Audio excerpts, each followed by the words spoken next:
اشرح لي صدري ويسر لي أمري واحلل عقدة من لساني يفقه قولي.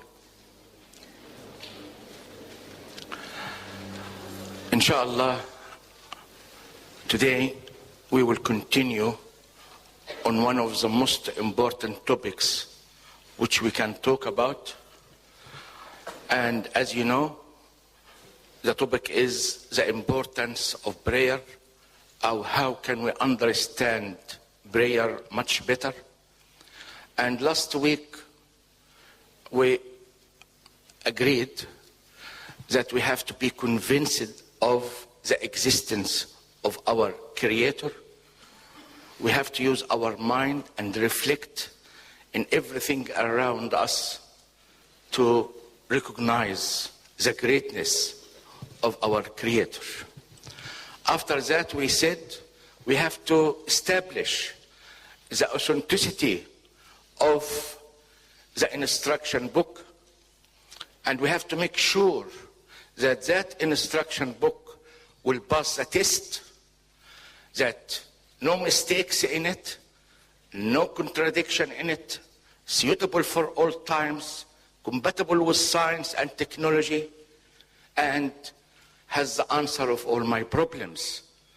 After I established that,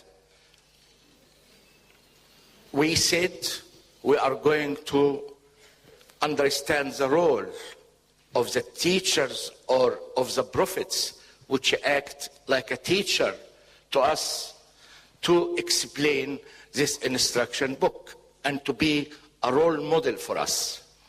After all that, now we have to accept the teaching, we have to accept the existence of the hereafter, and try to reflect on a comparison between this life and the hereafter. What is the difference between this life and the hereafter? Anyone can tell me? What is the difference between this life and the hereafter? Yes? Who would like to start, inshallah? Yes, she said that this life is only 80 years, but the hereafter is endless life. And even this 80 years, 20 years too young to enjoy, 30 years too old to enjoy. How much she left? She said 30 years.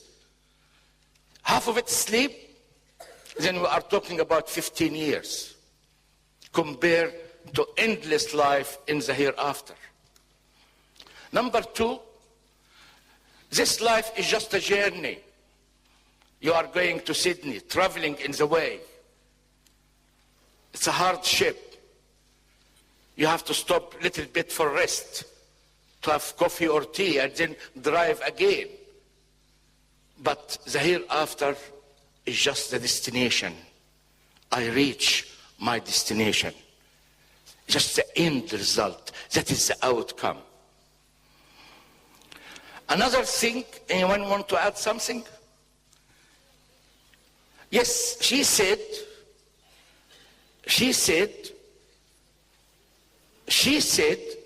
that the pleasure here is reducible. That if she like a chocolate, I give her a piece of a chocolate, she will like it. But if I give her a kilo of a chocolate, she will vomit. Then the second bite is less than the first bite. Compared to the hereafter, the second bite is better than the first bite. Anyone would like to add something?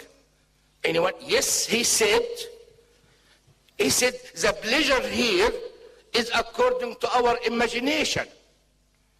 But the pleasure there is up to the Creator imagination. And we give the example for that. Our grandfather, if you ask our grandfather, what do you want, granddad, or whatever it is, he will never say, I want a car. He doesn't know what the car is. He will never say, I want TV. He doesn't know TV. He will say, perhaps I need farm, I need sheep, all this type of thing. Because the car, the aeroplane, the computer, the TV is above his imagination. The same thing with us. The hereafter, the pleasure or the punishment in the hereafter is above our imagination.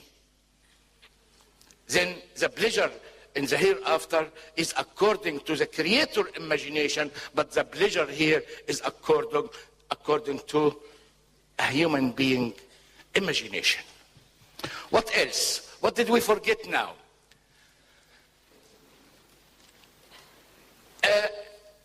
When I said 80 years here in this life and endless life in the hereafter, even this 80 years I'm not sure of. I could have an accident and I could be dropped dead tomorrow. Right? Then even this 80 years I'm not sure of. But death is certain. That no way we can escape this. Everyone is going to die. That is the comparison between this life and the hereafter. And the last one, this life is a test, and the hereafter is the outcome. You study for the TE or try to get a high marks, and then you go to medicine and you get your degree, and then after that, the outcome being a doctor. Then the hereafter is the outcome, is the end result. But this life is a test. Now, this was an introduction for you to start now knowing the importance, the value of the prayer. Number one, prayer is one of the most important pillars of Islam. Why? Can anyone tell me why? Why prayer is very, very important?